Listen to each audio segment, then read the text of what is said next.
behind. I have been hearing this worry over and over and over again. Actually, feeling behind is a normal it's a normal feeling to experience in young adulthood, but also now at my age, in my 40s. Now, when students, young adults come to me, usually when they're talking about behind, it's because there's this systems based, right? Society has said that these are the things that we need to do in a certain order, certain years. And I teach college, I teach university. So I get a lot of university students. And especially now, there are so many of y'all who are working one or two or three jobs, which means you're taking less classes, which means it's taking more time. And then when I speak to y'all, you worry, is this taking too long? Am I behind others who are completing this in 4 years? Or perhaps after college, or not after college, after high school, you needed to take a break, right? You were tired, you were burnt out. And now that you're back in school, or maybe you're not back in school yet, but you feel some sort of paralysis of, have I screwed up my entire life already because I'm not in school, because I took a break, because I needed to get surgery, because I wanted to be there for my grandmother when she was sick. And so feeling behind, I think, is a normal feeling.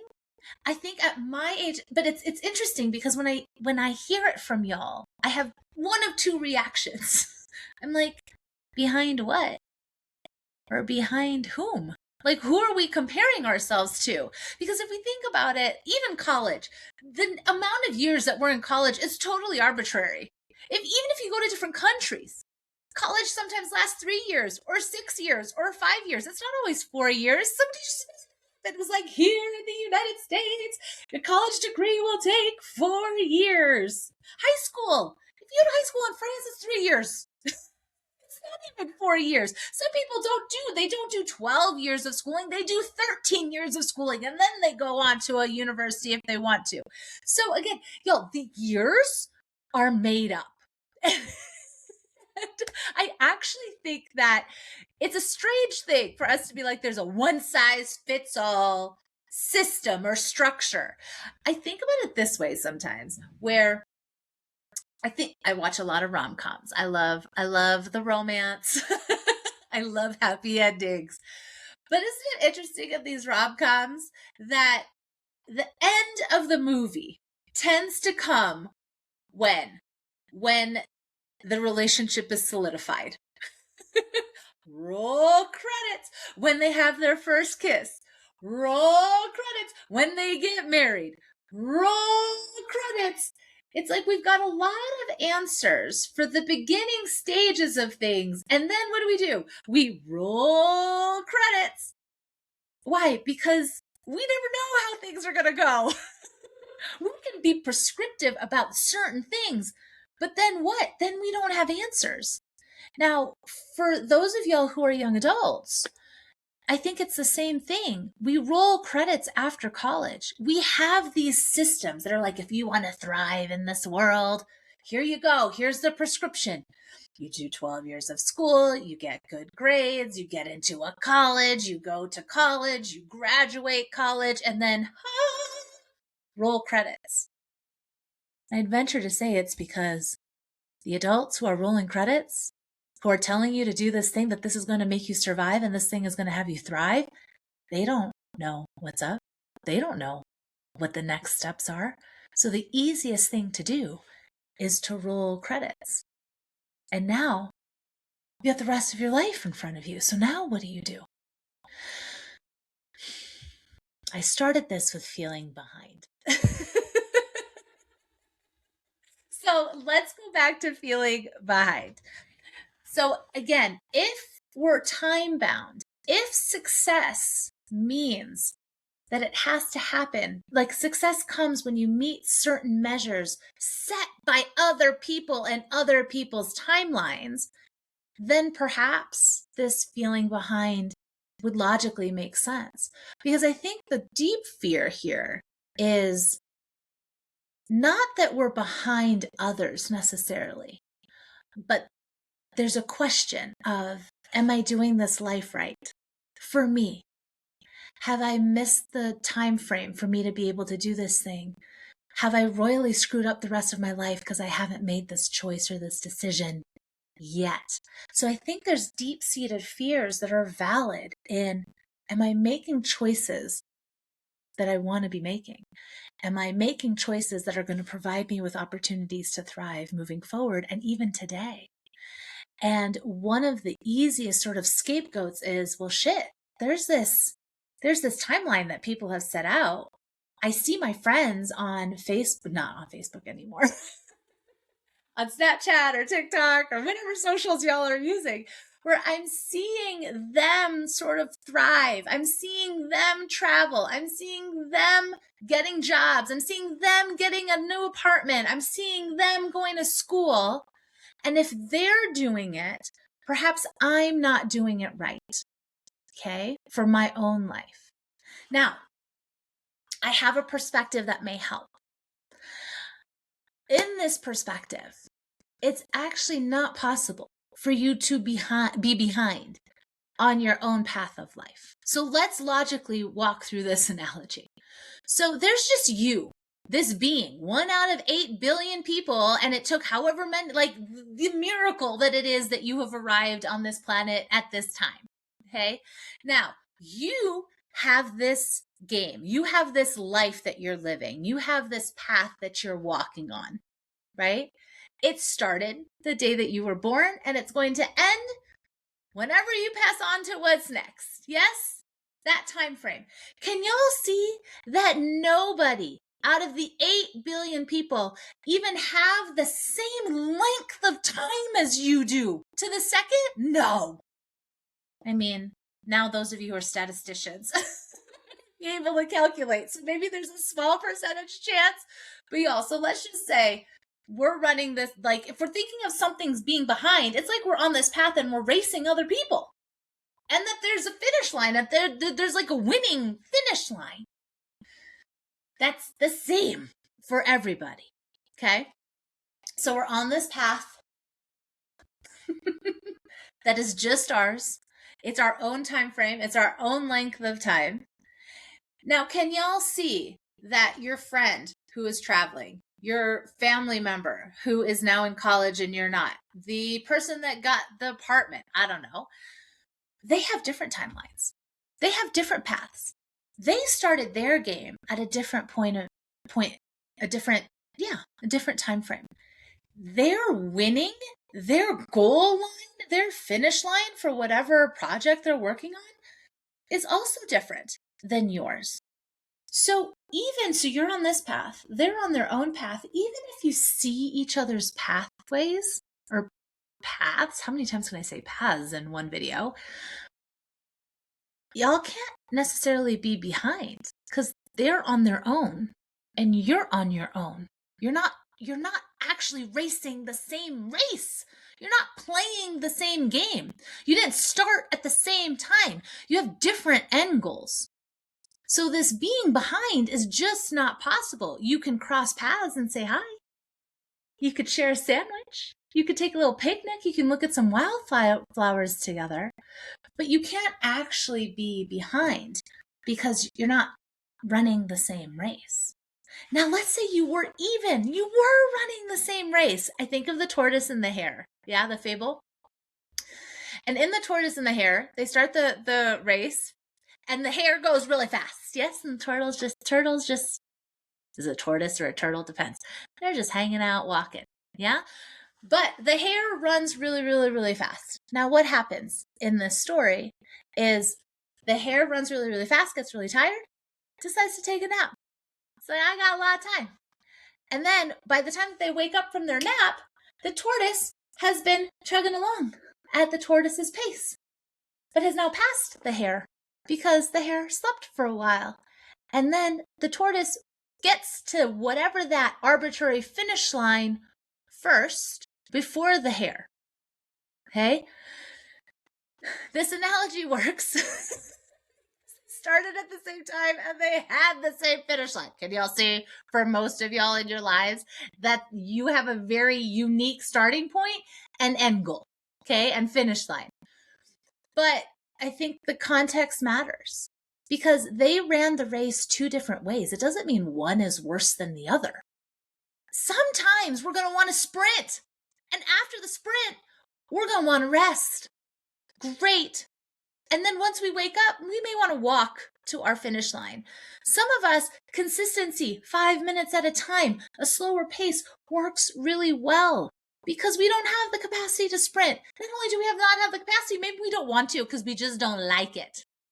Now, if that finish line was at 100 yards versus, 13 miles, the hare would have actually won that race. Can you see that? Not the tortoise. The tortoise would have gotten there, though, at some point. So who's to say? Who gets to say which one's behind? Who gets to say who actually is better? Whose way is better? It's just that we've got various ways, and we get to choose. So one perspective is perhaps you're not behind on some arbitrary timeline that other people have set for you, where other people have said that this is what creates success. But then I have questions. What's success for you? What success did they mean? Are they the same? It really does matter what game you want to play, what your finish line is, what's a win for you, what are you going to be proud of, what are you working towards. Now, when I think of feeling behind for me, it's not necessarily in comparison with other people. I know that I did feel that in my 20s, maybe even my 30s. In my 40s, though, honestly, it feels like I'm time bound. Like, do I get to be relevant when I'm 50? Do I have a lot of time to be able to run and jump and dance with my body? How long do I have still left? So I think when I think of am I behind, I'm feeling an urgency. Like there's sometimes an urgency of I need to do this all now because I don't know if I'm going to be able to do it in 5 years or 10 years or 20 years. And when I think about it that way, the fear is not actually, am I behind? The fear is, am I going to be able to feel joy the rest of my life? Am I going to be able to do things that I love? Am I going to be able to make the impact that I want to make? Am I going to be able to move and adventure and dance the way that I want to? So I think it's a reframe for me when I start to feel urgency. It's a reminder to me to think about joy, not necessarily behindness, and twofold, to lean into the things that matter to me now, to create a life for myself now that matters and feels really good and joyful and peaceful and satisfying and whatever the things are that are important to me in whatever era I'm in. And then there's a bit of trust for me that needs to happen, where I need to trust that up until this point, I have created joy. Up until this point, life keeps getting better. What if it could just keep getting better? Or what if I could trust my future self to just create joy, given whatever life circumstances are going to happen? Because life is gonna life.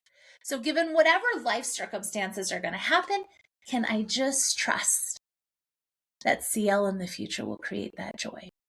And when I lean into that, the time urgency dissipates. Now, one last thought that came up when we're thinking of feeling behind. We think about feeling behind in comparison a lot to other people, right? So there's a comparison game. Now, comparison and jealousy specifically, if we're talking about it, right? Like we're not going to feel behind if we don't want something that we see somebody else having. And I have started to sort of embrace this jealousy feeling. I love what jealousy or comparison. Do I love it? I mean, sometimes it feels rat. But it's actually sort of fun for me to discover jealousy because it showcases to me and it signals something that we want in our life, something that we're missing, something that we want to incorporate or that we want more of. So if you find yourself scrolling and stopping at all of your friends who are traveling, perhaps that's a really good signal to you. In this plethora of choices that we have, this overwhelm of, oh, do whatever you want, and there's so many possibilities, that can also be paralyzing. Yes, there can't be an overwhelm of like, there's just a billion choices and I have to choose the one that I want. Jealousy is one way to do that. Jealousy actually can showcase to you what you do want, and maybe it is just travel.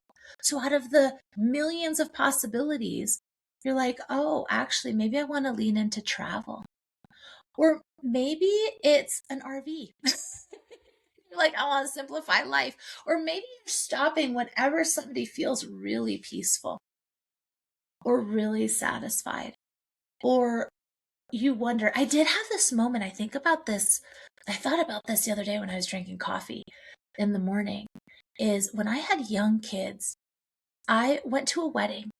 And I remember seeing, it was like the grandfather and the grandmother came out of an RV and they just drank coffee and they both read.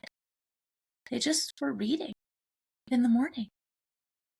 And I remember being flabbergasted because I was like, what? That's possible? It's possible to just like wake up and read for like an hour and not be interrupted by kids throwing stuff or climbing on me or diapers to change or noise or whatever. I had forgotten that that was possible. And that moment reminded me of something that I was yearning for, which was a little bit of peace, a little bit of time to do things that I used to love to do and I wasn't doing anymore. And fast forward, now I get to do that most days if I wanted to, right? I've actually turned that into painting mostly or journaling or something. But that was a really great moment in time where I yearned for something that they had. And that allowed me the space to then create it slowly. I still had young kids. It wasn't like I was going to be able to do that the next day, but I was able to like entered my consciousness. Ooh, that sounded weird. My psyche. I mean, it had me realize what was important to me. So when we are feeling behind, perhaps, or when you stop the scroll, or when you're like when you're comparing yourself to somebody else's timeline, something that may help is to just pinpoint, like, what is it about this video, this picture, what they're telling me, where I imagine them to be, that I'm yearning for? And that could be a really amazing signal of what you want to lean into next, what you want to create next, not as you're behind. Because again, you're living your life, you're walking your pathway, you're walking your way. And there's no way that you can be behind because nobody is running this race with you. But being aware of what you want, what you're jealous of, what you want to lean into next allows you now to pick the direction that you're going to go to. That when you come to a fork in the road, you get to start to choose a different path, or perhaps it's the same path. And then you get to choose how you want to walk it, or run it, or dance it, or eat through it, or I don't know, however you want to walk it. Okay. I hope it helps. And if you have any questions or concerns that came up, or if you were like, see how, no, this is not what, this is not going to work for me, or I still have a question, or you're missing something, oh my gosh, let me know. These are the conversations and the discussions that I love. And if you don't know by now, I am a life coach for young adults. I've been a professor for over 25 years. It lights me up knowing that I can support y'all young adults in this journey of thriving and creating a life your way. In a way that you feel confident. You feel confident with your next steps. You feel good with what you're creating, not on anybody else's terms, on yours, while also being real about the world that we live in. And normalizing that it's hard. Is it hard? Life is gonna life. Wait, I asked a question. Is it hard? Yes. Life is gonna life. And can you do this thing? 1,000,000%. Okay. Till the next time.